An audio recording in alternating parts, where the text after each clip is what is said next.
Hello and welcome to another live episode of the Alex Nitzberg Show. I'm Alex Nitzberg and today I'm going to be talking about a piece of legislation that would defund and completely extricate the United States out of the UN. So defund the UN, get the US out of the UN. Obviously a great piece of legislation that conservatives will support and which will never pass in Congress, unfortunately. But that's just, the way it is right now. No way, we would need more conservatives. Also, I'm going to be talking about with Wisconsin Governor Tony Evers vetoing a piece of common sense legislation that would have blocked minors from getting, the transgender surgeries and procedures and hormones and that kind of stuff. It would have basically prohibited that kind of stuff, and he vetoed it. And actually said it's an abomination to prevent people from getting that stuff. So I'm going to show you that. And I'm going to show you some other stuff as well. So thank you for joining me today. If you enjoy these shows, please don't forget to give it a thumbs up. And follow me over on X, the platform previously known as Twitter, as well as on here. But you never know when you're going to get censored on YouTube. I'm going to show you also at the end that Sarah Gonzalez from Blaze Media, she got a strike on her YouTube account. And she can't upload for a week. So if you enjoy what I'm doing here, please follow me over on X. And then if I ever have anything happen here, you'll be able to find me on X. And someday I might start uploading the videos over there too. But for now, it's just YouTube. So thank you for watching. Don't forget to give it a thumbs up. Let me get started over here. So, the United Nations. The globalist organization that all conservatives wish that the United States would leave and stop giving away our money to. But here we have actually Senator Mike Lee from Utah and Chip Roy, Republican Representative Chip Roy from Texas, and Republican Representative Mike Rogers from Alabama are actually pushing legislation that would do just that, defund the UN and get the US out of the UN. And I'm going to run through this legislation with you a bit here. As you can see, it says here, this act may be cited as the disengaging entirely from the United Nations Debacle Act of 2023 or the Defund Act of 2023.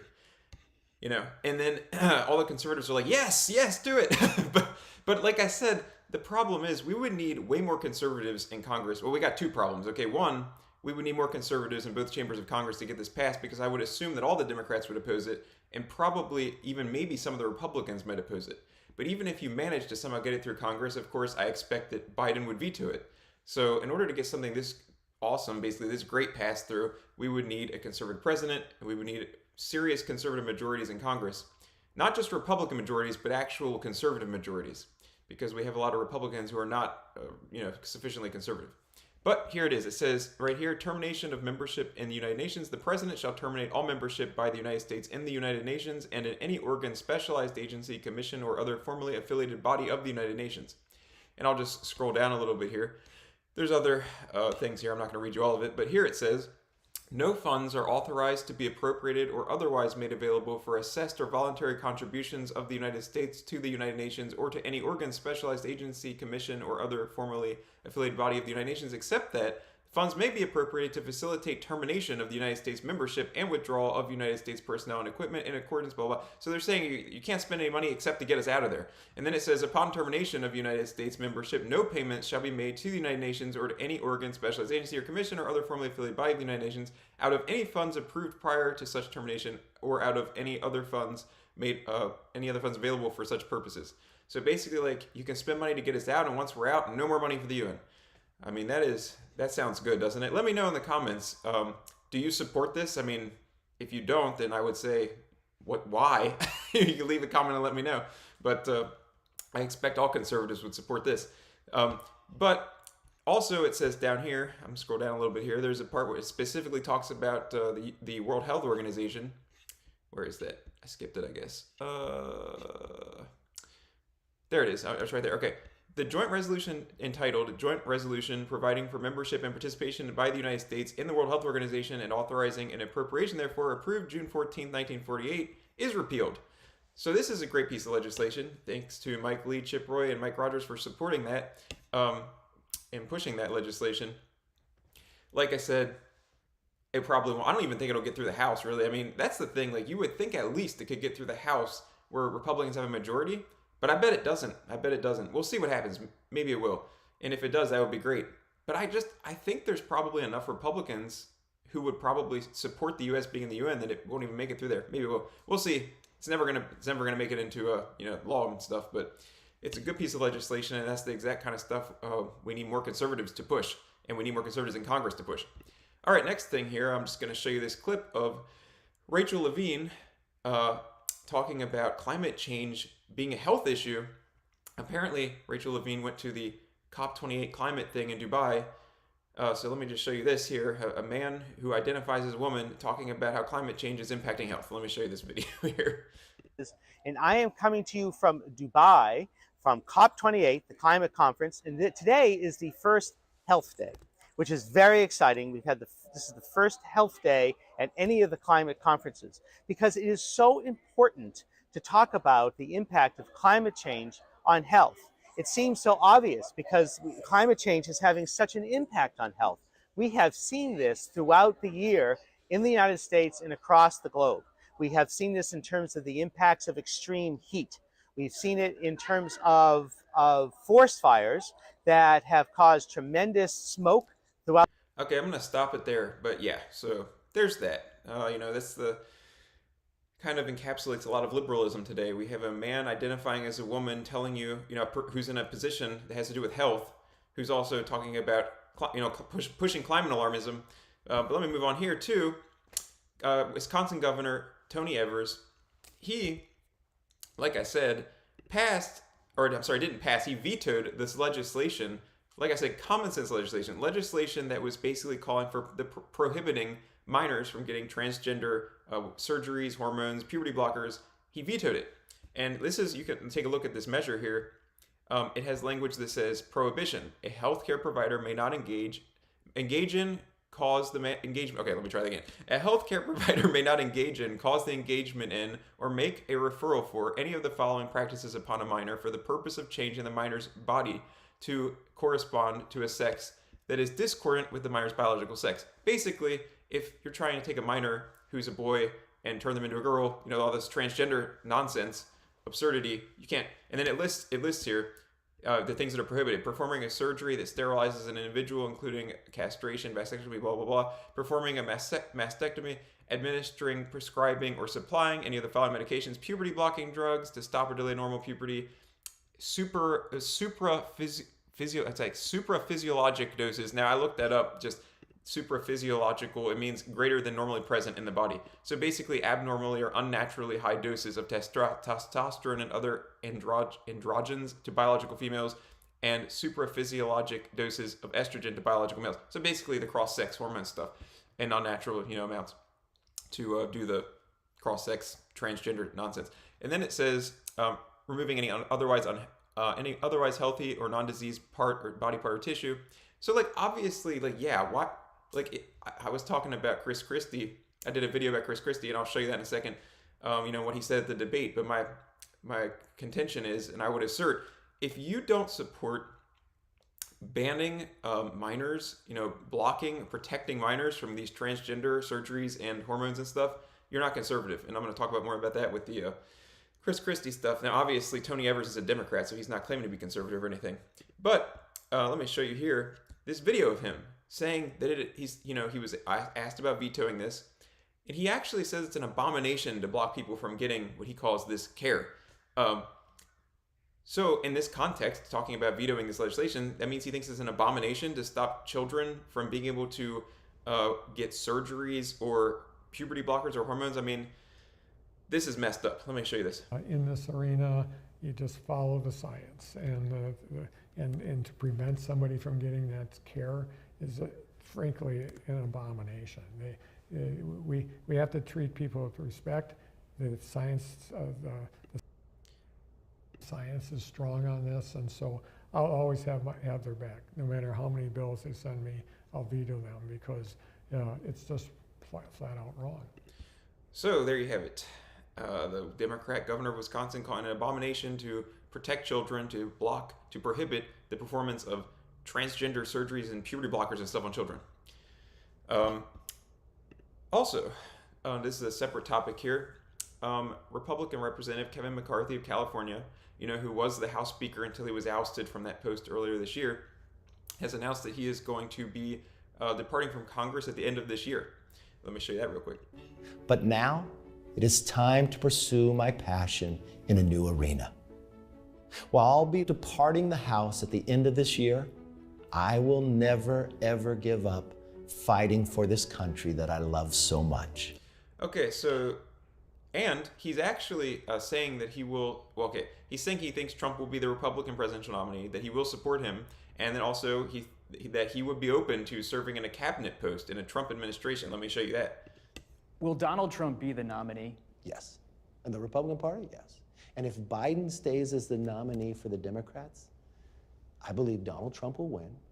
I believe the Republicans will gain more seats in the House and the Republicans will win the Senate. Can he count on your support? Yes. That's an endorsement.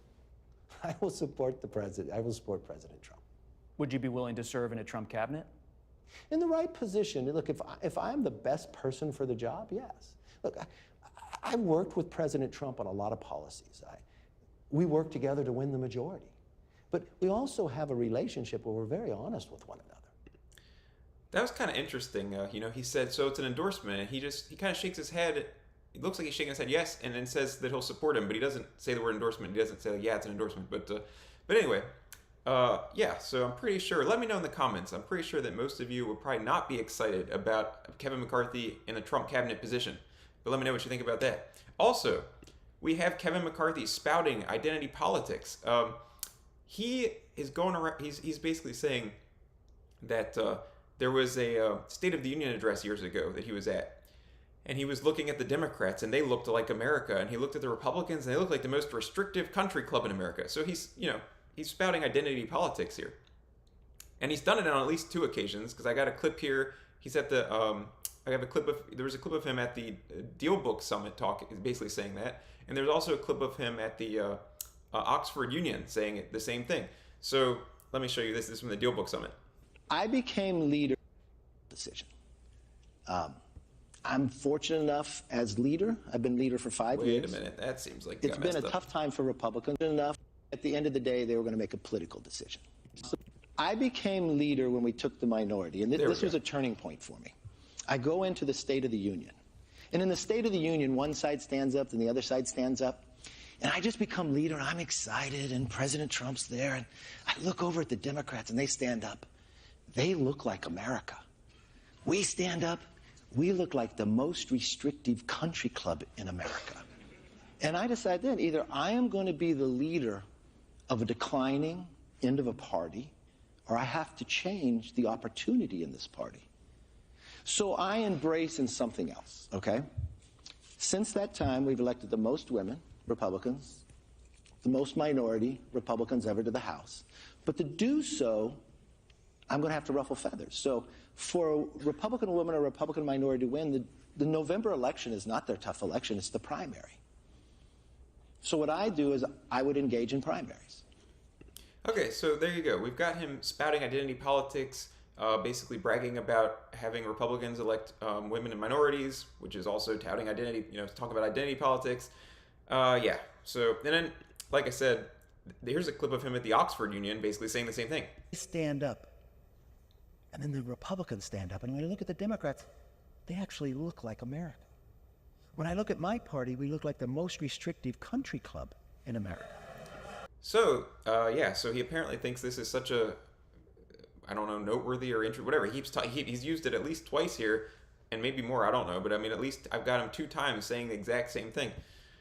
So, yeah. Also, this is, not, I guess, the most newsy news, but Doug Burgum, the North Dakota governor who was previously running for president, has dropped out of the GOP presidential primary. That's all I really have to say about that. I mean, he's dropped out, so there you go. And like I said, there was the 4th GOP presidential primary debate, and I was going to talk about Chris Christie. That was this week. They had that debate in Alabama. And Chris Christie, if you probably saw it. If you haven't seen it, go watch my video. I made this video here over on my channel where you can see what he said and what I had to say about it, but I'm going to basically repeat what I have to say about it here. But you can go watch the clip on my channel if you haven't seen it. But he basically was asked by Megyn Kelly about, Megyn Kelly was basically like, hey, you don't support outlawing, transgender surgeries and stuff for minors.